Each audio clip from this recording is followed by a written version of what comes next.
আরজিকর কাণ্ডে দোষীদের শাস্তির দাবিতে আজ তৃণমূল কংগ্রেসের ধর্ণা কর্মসূচি ছিল সারা রাজ্য জুড়ে।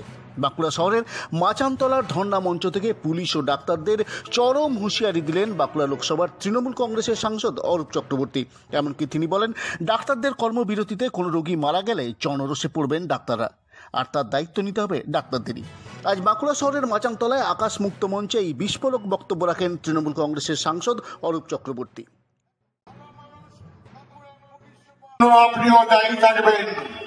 আমি বাঁকুড়ার পুলিশকেও সতর্ক করে বলতে চাই, পুলিশ আইন মাফিক কাজ করুন। ব্যাঙের মুখে চোম, সাপের মুখে চোম। বিজেপিকেও চলবেন, সিপিএম কেও আপনি সাহায্য করবেন, মিটিং মিছিল করার সুযোগ করে দেবেন। এটা বেশি দিন চলবে না।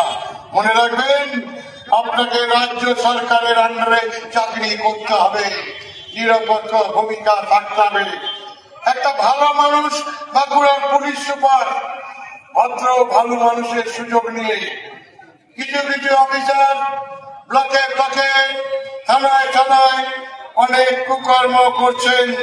দলীয় কর্মীরা সেগুলো নজর রাখবেন, প্রয়োজনে আমাকে জানাবেন।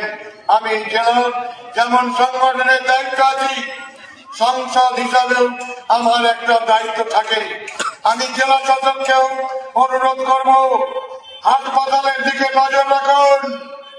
আপনি চেয়ারম্যান মেডিকেল কলেজের, আমার কাছে খবর ছিল 26 জন ডাক্তার মহিলা তারা ধর্মঘট করতে চায়নি, কিন্তু সিপিএম এর সংগঠনের ডাক্তাররা তাদেরকে ভয় দেখিয়েছিল, জোর করে তাদেরকে অবস্থানে নামানোর চেষ্টা করেছিল, সম্ভব হয়নি।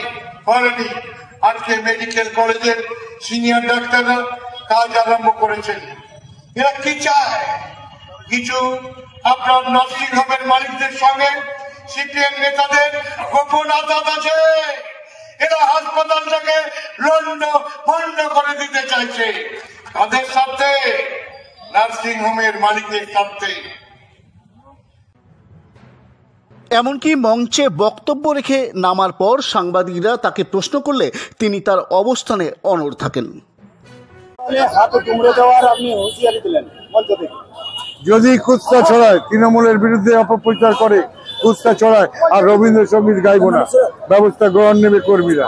ডাক্তারদেরও তো পরোক্ষে হুঁশিয়ারি, ডাক্তারদের হুঁশিয়ার দিনে অনুরোধ করেছি যে দয়া করে আপনারা চিকিৎসাটা করুন। মা বাবা কষ্ট করে এই চিকিৎসা ডাক্তার বানানোর জন্য পাঠিয়েছে, রোগীদের সেবা করুন, আপনার প্রফেশনটা সুপক্ত করুন। আপনারা প্ররোচনায় পা দেবেন না। আন্দোলন করেছেন, ধন্যবাদ জানাই। জনরোষ হবে যদি হাসপাতালে রোগী মারা যায়, ডাক্তাররা যদি ডাক্তারি না করে অবরোধের নাম করে বাড়ি চলে যায়, যদি বয়ফ্রেন্ড নিয়ে ঘুরতে যায়, তাহলে তো অটোমেটিক হবেই। রোগী যদি বিনা চিকিৎসায় হাসপাতালে মারা যায়, তাহলে মানুষ কি ছেড়ে দেবে? গ্রামের মানুষ। পুলিশের একাংশের বিরুদ্ধে তো আমি পুলিশকে বলেছি নিরপেক্ষ কাজ করতে।